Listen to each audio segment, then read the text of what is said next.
ऋषिवर, एक प्रश्न है जो बार बार मन को कचोटता है। क्या उसका उत्तर मिल पाएगा? पूछिए राजमाता। ऋषिवर, एक संतान माता या पिता का पाप या पुण्य भोगती है, तो मुझसे ऐसा कौन सा पाप हो गया कि मेरे पुत्र और पुत्रवधू को वन की पीड़ाएं भोगनी पड़ी?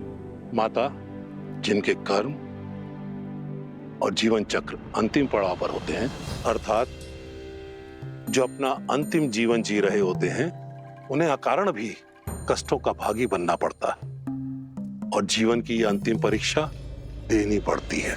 अर्थात मेरे पुत्रों के पुत्रों को भी ये असहनीय कष्ट भोगने पड़ेंगे। माते, संसार के हर प्राणी का भाग्य सूर्य देव की पुत्री माता छठी के हाथों लिखा जाता है। इसलिए नवजात शिशु की कुंडली 6 दिवस के बाद बनाई जाती है। आप तो साक्षात सूर्य देव के वंशज हैं, सूर्यवंशी हैं। यदि आपकी पुत्र वधुएं आपके पूर्वज सूर्य और उनकी पुत्री छठी माता की आराधना करें, तो भविष्य में उनकी होने वाली संतानों के भाग्य में सुख और समृद्धि आना अटल है। छठी माता की कृपा से शीघ्र ही इस राजमहल में पालना भी बंधेगा और किलकारियां भी गूंजेंगी।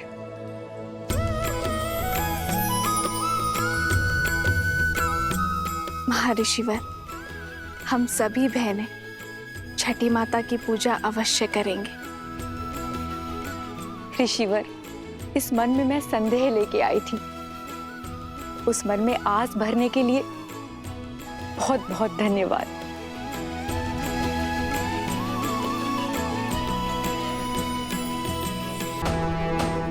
सुनो सुनो सुनो, 2 दिन के बाद हमारे श्री राम का राज्याभिषेक शुभ घड़ी में होने वाला है। सारी प्रजा को निमंत्रण है कि इस पावन अवसर पर उपस्थित रहे। सुनो सुनो सुनो। पूरा नगर पलके बिछाए आपका इंतजार कर रहा है। सभी के मुख पर आपका इनाम आप ही के द्वारा स्थापित होने वाले सुराज्य की बात है। और महर्षि मुग्दल ने भी तो यही कहा कि इस समस्त राष्ट्र में सुराज्य आप ही स्थापित करेंगे। किंतु ये सुराज्य है क्या? माना कि वानर हूं, लेकिन किष्किंधा का राजा भी तो हूं। कल उठ के ये सारा भार अंगद को ही तो संभालना है मेरे बाद। जानना चाहता कि सुराज्य है क्या? अर्थ बताइए प्रभु। हाँ प्रभु, अर्थ बताइए।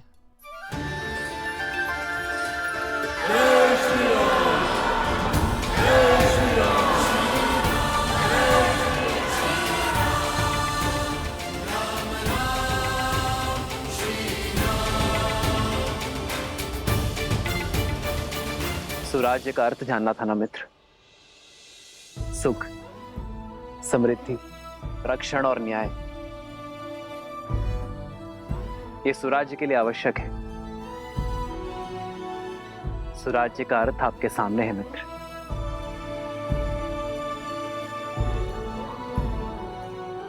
प्रजा के मुख पर जब खुशी हो, क्या वही स्वराज्य कहलाता है? जब राजा को देख प्रजा के मुख पर प्रसन्नता हो, वो सामान्य राज्य है।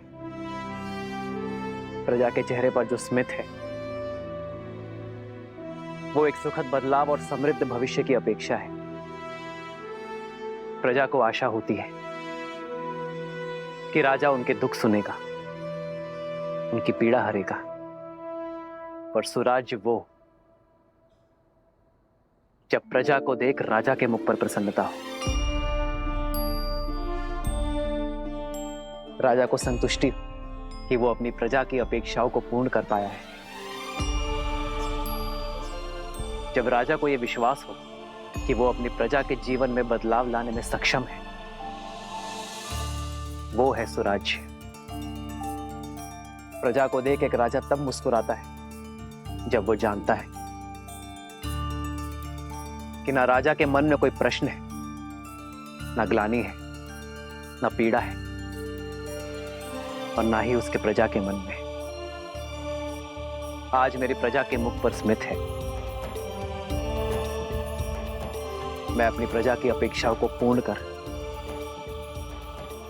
सुराज्य को अवध में लाना चाहता हूं मित्र। और जब यह क्षण आएगा तब मेरे मुख पर स्मित होगा। आओ मित्र।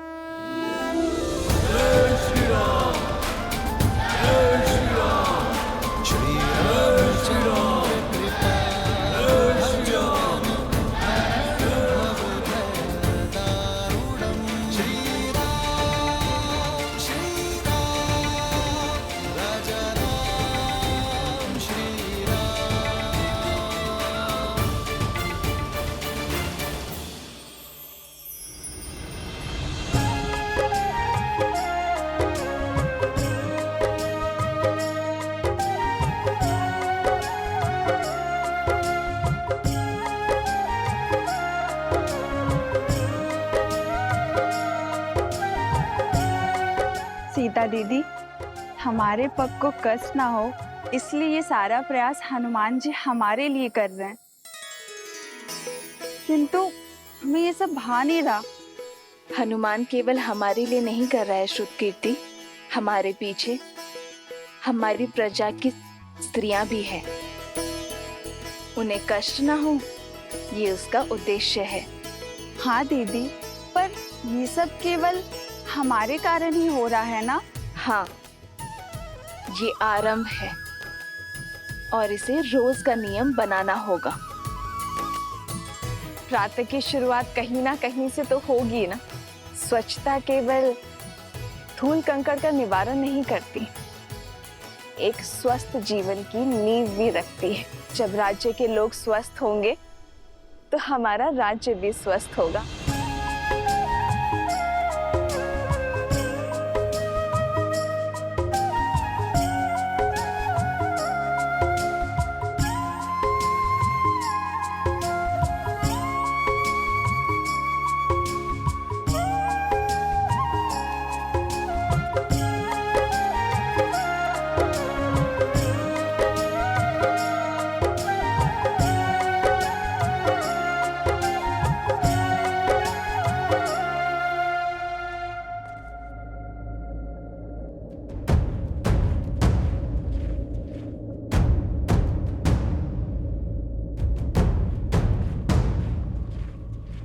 जिस दिन का स्वप्न मैं वर्षों से देख रहा था, वो दिन भव्य और गरिमापूर्ण होगा। इसमें कोई बाधा नहीं आएगी। मित्र, आपके राज्य अभिषेक की पावन घड़ी, उसमें सेना का नियोजन, क्या आपकी प्रजा के मन में भय का निर्माण नहीं होगा कि होने वाले राजा अपने राज्य अभिषेक से पहले सुरक्षा का प्रबंध कर रहे हैं कि कुछ अघटित ना हो? प्रजा और राज्य का रक्षण एक राजा का प्रथम कर्तव्य होता है मित्र। राज्य की सुरक्षा केवल आक्रमण के बाद ही नहीं, उसके पूर्व से करनी होती है। राज्य की सेना एक अन्यायी शासक के राज्य में प्रजा के मन में भय उत्पन्न करती है, तो वही राज्य की सेना एक न्यायपूर्वक शासक के राज्य में प्रजा को धैर्य, आत्मविश्वास और सुख की निद्रा देती है। सुराज्य के लिए राज्य और प्रजा की रक्षा हेतु सतर्क रहना अति आवश्यक है मित्र। जब प्रजा के मन में रक्षण का भय ना हो तो प्रत्येक व्यक्ति अपने कार्य का निर्वहन अधिक कार्यक्षमता के साथ करेगा। इससे राज्य सुख और समृद्धि के मार्ग पर चलेगा मित्र।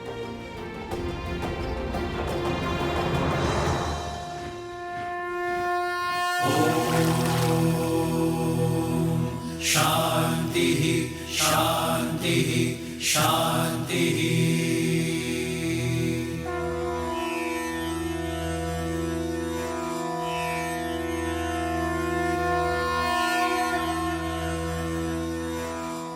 हे सूर्यदेव, रघुवंश की कुल वधु की आराधना और आभार स्वीकार करें। हे छठी मैया, ये समस्त राज्य हमारी संतान है, इनका भविष्य सुखमय और समृद्ध बनाइए। अपने तेज से हम सबके जीवन में सुख और समृद्धि का प्रकाश फैलाइए।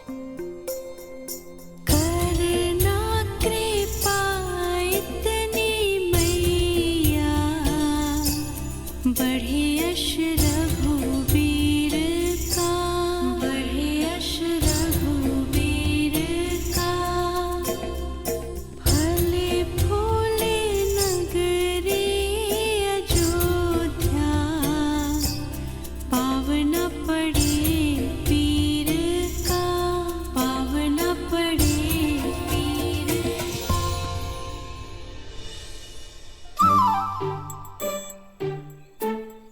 कौन है ये उद्दंडी? कहाँ छुपे हो? बाहर निकलो।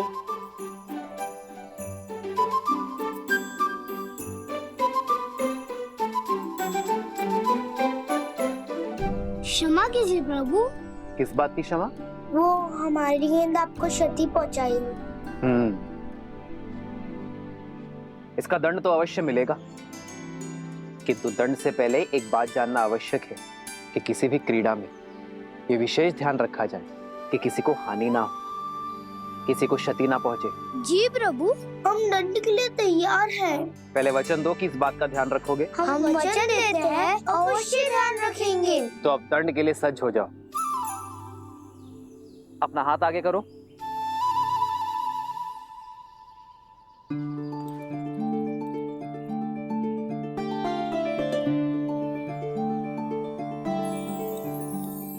ये हमारी है। हाँ, तुम्हारी प्रामाणिकता के लिए तुम दोनों छुपकर भाग भी सकते थे, परंतु तुम बुलाने पर आए, अपनी भूल स्वीकार कर दंड का सामना ही किया।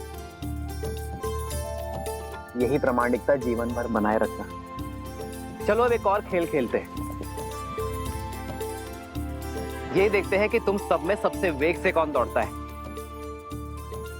भागो।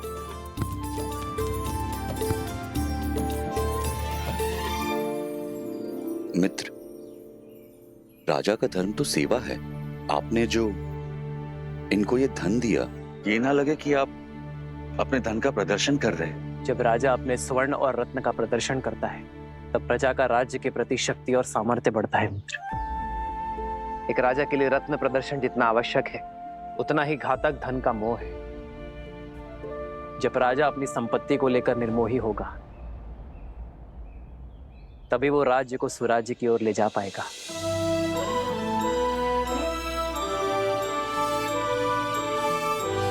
राजा की संपत्ति पर प्रजा का गर्व और राजा के लिए भार हो, यही स्वराज्य का सार है। जब राजा अपनी संपत्ति पर गर्व ना करे और उसे अपने कार्यों में प्रयोग करे, तभी राज्य सही अर्थ में स्वराज्य होता है। अति सुंदर। आपके विचारों ने हमारे विवेक को झंझोड़ दिया है। आपके ही मार्गदर्शन से अब से किष्किंधा में भी सुराज्य होगा, राम राज्य का परचम लहराएगा। जय श्री राम।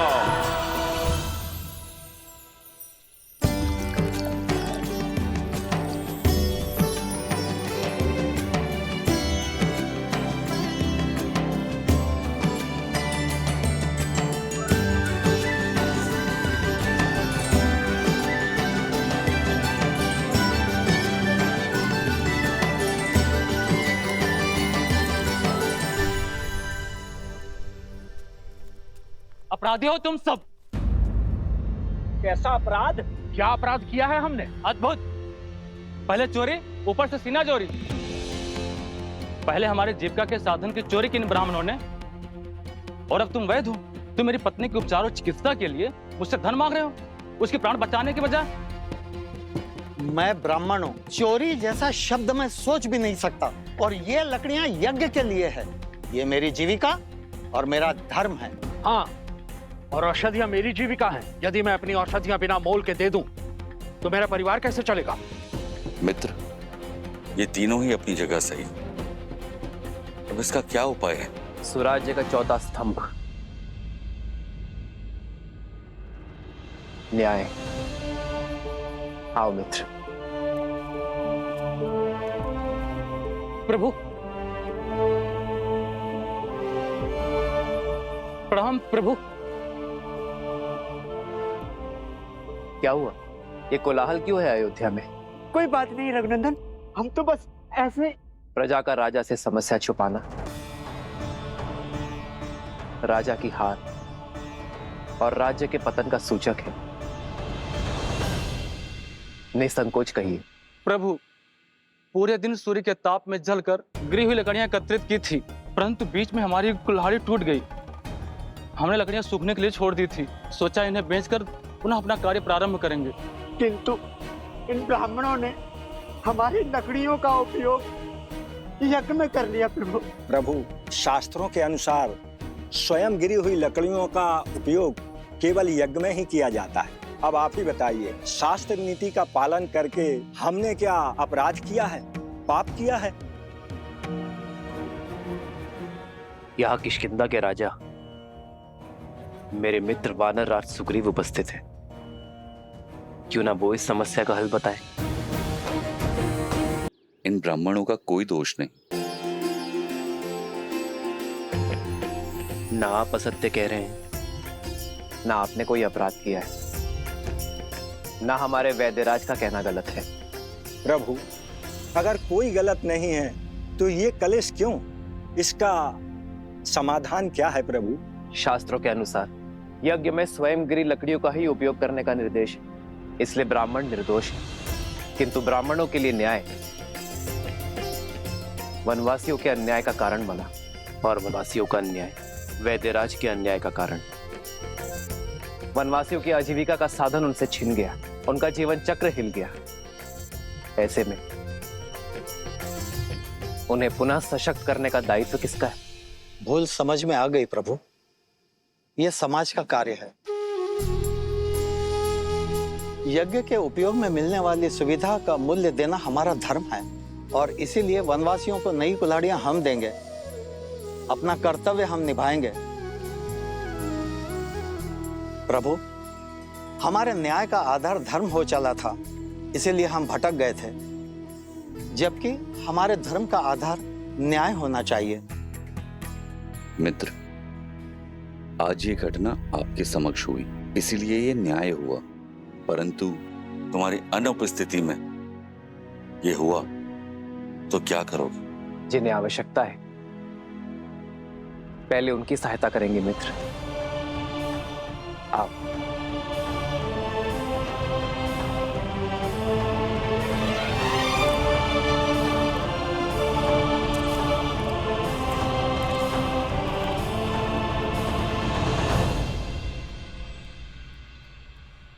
प्रभु। प्रणाम वैद्य जी, क्या मैं आपकी कुछ सहायता कर सकता हूँ? श्री राम श्री राम श्री राम श्री राम श्री रामचंद्र कृपालु भजो मन हरण भव भय दारुणम नव कंज लोचन कंज मुख कर पंच पद कंजारुणम।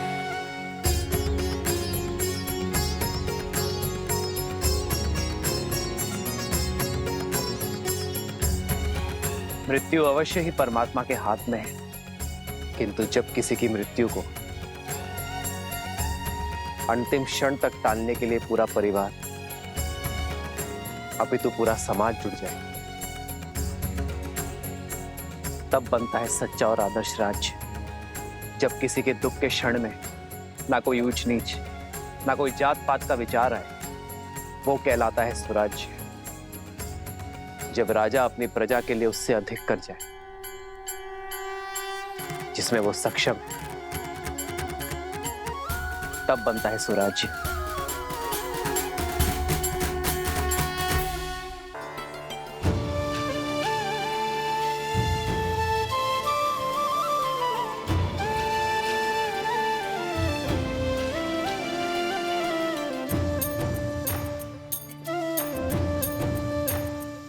नहाए खाए के अर्थात स्नान और भोग के साथ छठ पर्व का पहला दिन प्रारंभ होता है। इस भोग को खाने के बाद हमें 36 घंटों का व्रत रखना होगा, अर्थात परसों भोर। ये व्रत शांति के लिए है। जहाँ शांति हो वहाँ सुख और समृद्धि अपने आप आ जाती है। ये राज्य मेरा परिवार है और इसकी शांति की कामना करती हूँ मैं छठी माँ।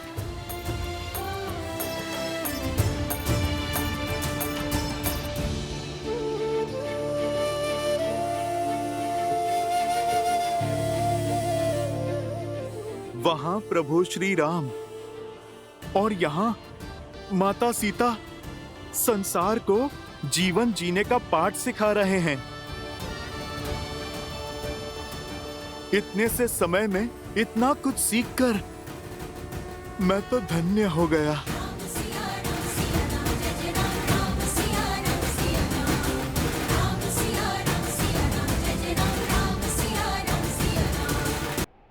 समाज व्यवस्था पर चलता है। जीव, अन्न, पानी और आरोग्य ये किसी भी व्यवस्था के मूलाधार है। यदि रोजगार नहीं होगा तो जीविका नहीं होगी। ना कोई अन्न खरीद पाएगा और ना ही कोई रोगी अपना उपचार करवा पाएगा। हमें रोजगार के निर्माण का ये चक्र शुरू करना होगा मित्र।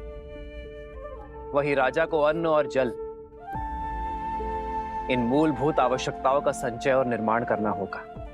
एक राजा को आपातकालीन के लिए अन्न का संचय करना होगा। किसानों के लिए जल संचय की सामग्री का निर्माण करना होगा। और रही बात आरोग्य की, तो अपने राज्य में स्वच्छता की नींव रखना,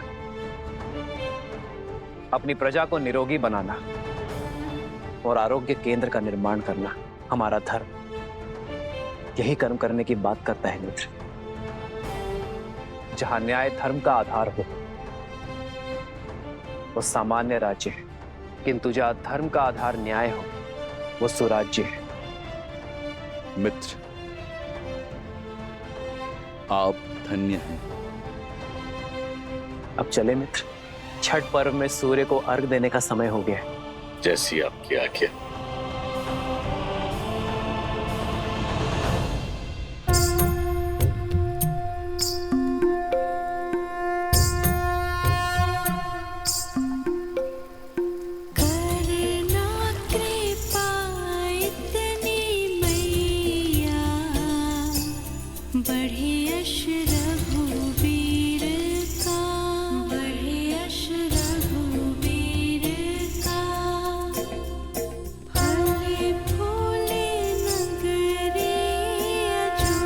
मेरे श्री राम सदा सदा के लिए अयोध्या के होने जा रहे हैं।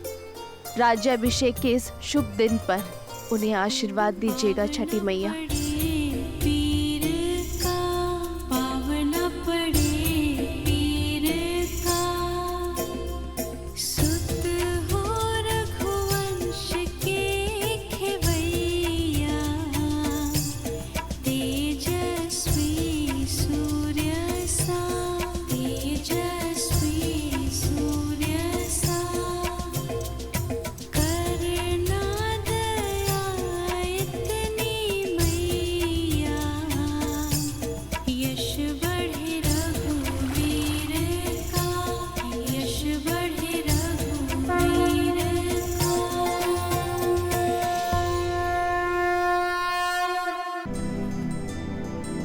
तुम्हारे लिए कलेवा परोस दिया है, तुम्हारा प्रिय दही भात और राजभोग सब है, ग्रहण करो।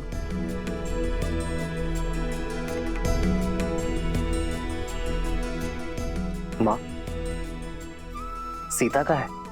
भोर की पूजा समाप्त नहीं हुई? रघुकुल की चारों पुत्र वधु भोर से ही तट पे हैं। महर्षि मुद्गल के कहे अनुसार छठी मैया की पूजा कर रही हैं।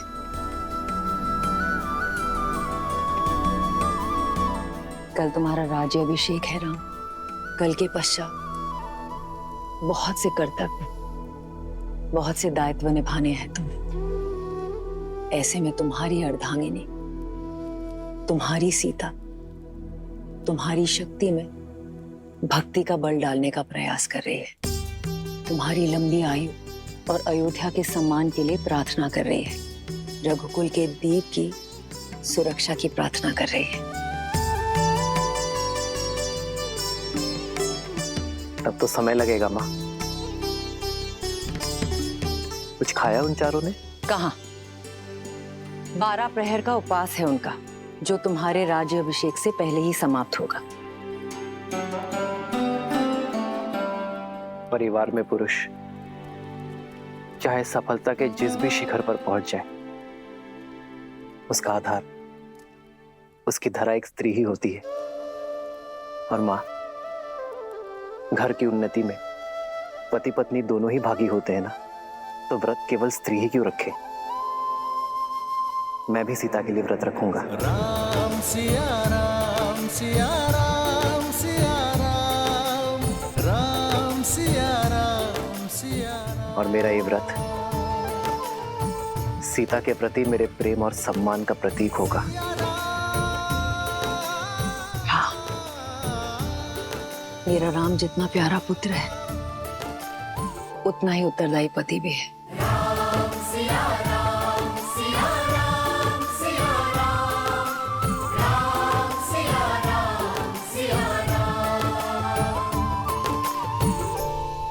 प्रणाम ऋषिवर।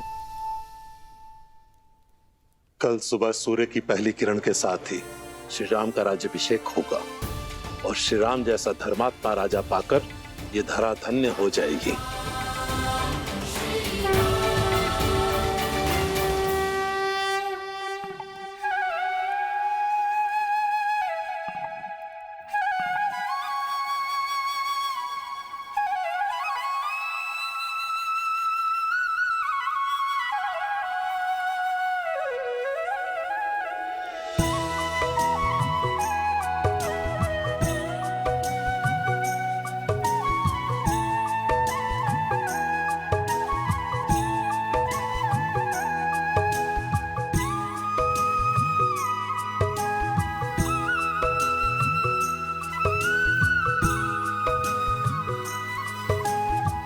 हमारे कारण इन्हें भी प्रातः उठकर आना पड़ा।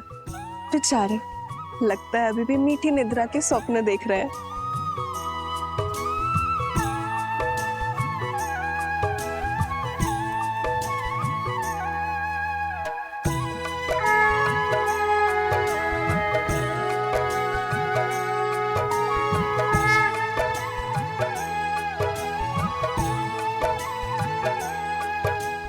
तो छठी माँ की पूजा हम अपने बच्चों के लिए रखते हैं, ताकि उनका जीवन सरल हो और कोई परेशानी ना हो।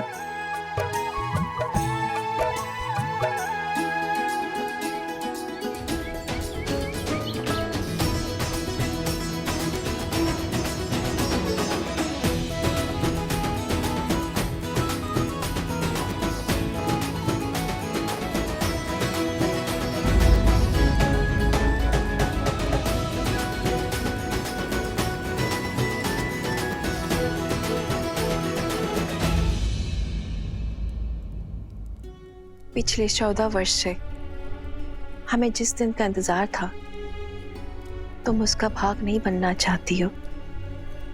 हमारा राम राजा बनने वाला है। चलो कैकेयी, ये समय बीती बातों का शोक मनाने का नहीं, आने वाली घड़ी के सुख में रंगने का है। आपको मुझ पर क्रोध नहीं आता? इस समय भी आप मुझे अपना दोषी नहीं मानती? कैकेयी दीदी, वनवास में जाने से पूर्व स्वयं राम ने तुम्हें क्षमा कर दिया था और हमने भी आपको क्षमा कर दिया था।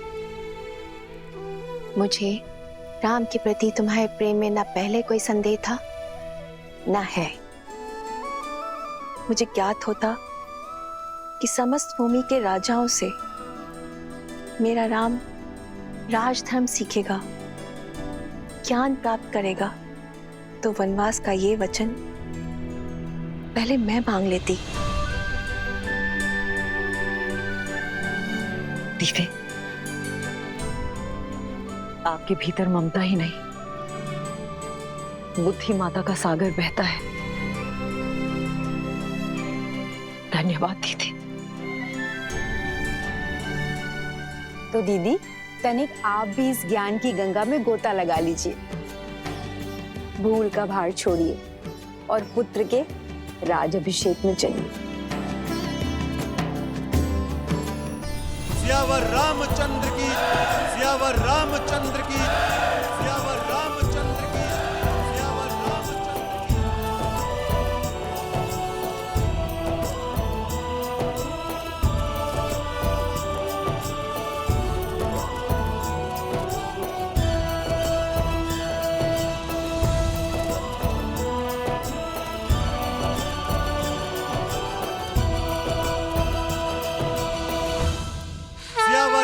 रामचंद्र की, सियावर रामचंद्र की, सियावर रामचंद्र की, सियावर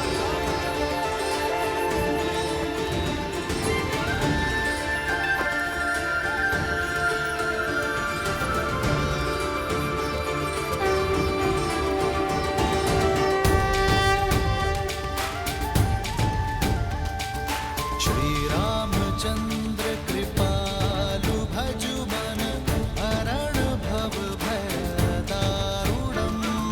श्री रामचंद्र कृपालु भजु मन हरण भव भय दारुणम। नव कंज लोचन कंज मुख कर कंज पद कंजारुणम। और हम राजगुरु वशिष्ठ के आने तक अयोध्या को तनिक और प्रतीक्षा करनी होगी। तब तक आप माताओं का आशीर्वाद ले लीजिए। आइए। अमित छवि नव नीला नीरज सुंदरम। पटपीत मानहु तड़ित रुचि सुचि नौमि जनक सुतावरम। श्री राम श्री राम राम राम श्री राम श्री राम श्री राम राजा राम श्री राम।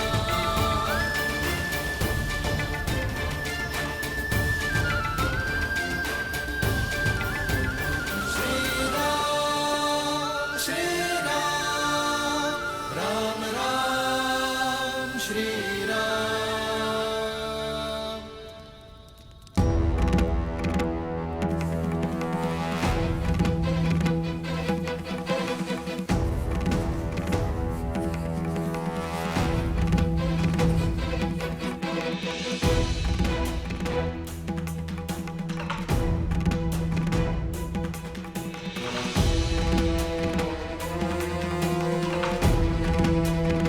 महर्षि पराशर, नक्षत्रों से उलझने के लिए अभी बहुत समय है। राज्याभिषेक में आपकी प्रतीक्षा हो रही है ऋषिवर।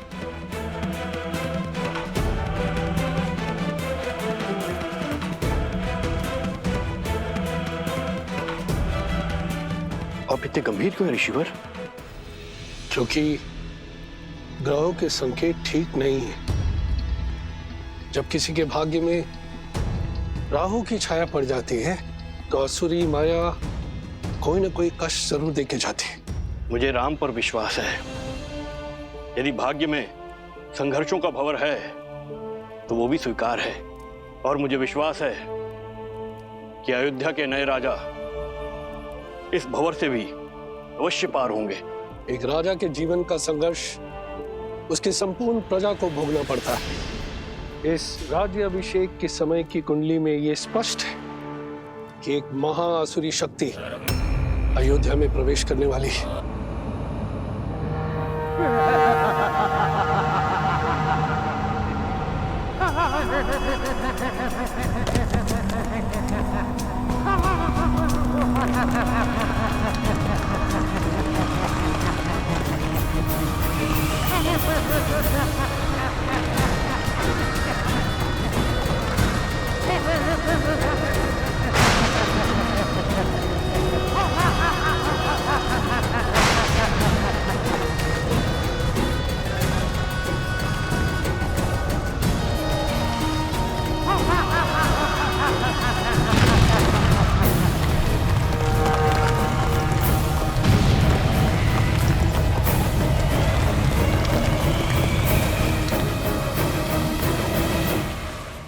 देवता सदा अयोध्या के आगे ढाल बनकर खड़े होते आए हैं ऋषिवर।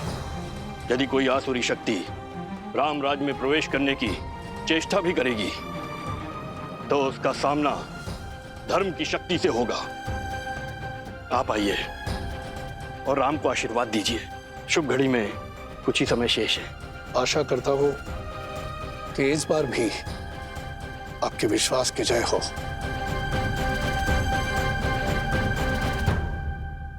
आइए चलिए।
अरे शीघ्र चलो, आज अभिषेक का समय हो गया है।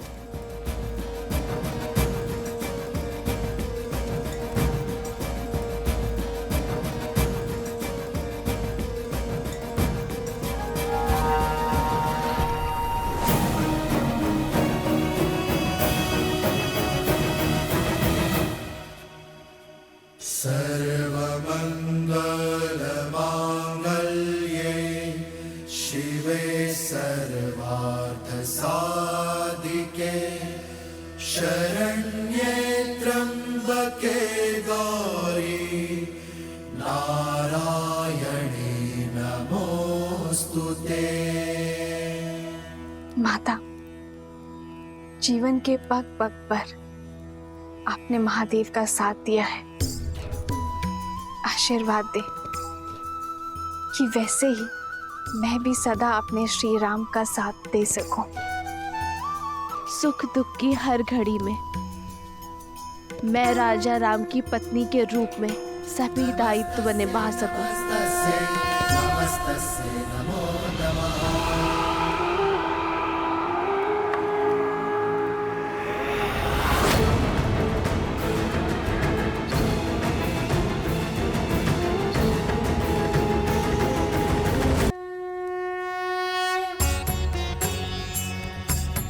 राज्याभिषेक न केवल एक रीति है, बल्कि होने वाले राजा के पवित्र उत्तरदायित्वों के लिए पवित्र प्रारंभ है। रीति अनुसार मंगल बेला में सर्वप्रथम श्री रामचंद्र जी की देह को तेल विविध औषधियों के मर्दन से शुद्ध किया जाएगा।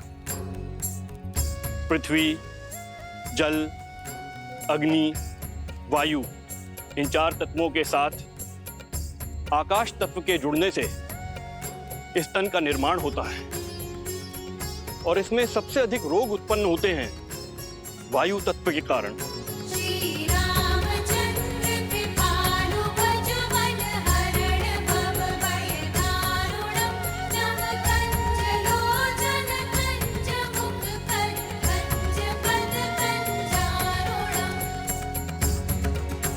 वायु न केवल चलने या कार्य करने की शक्ति है, बल्कि मन में उत्पन्न होने वाले विचारों की अभिव्यक्ति भी है।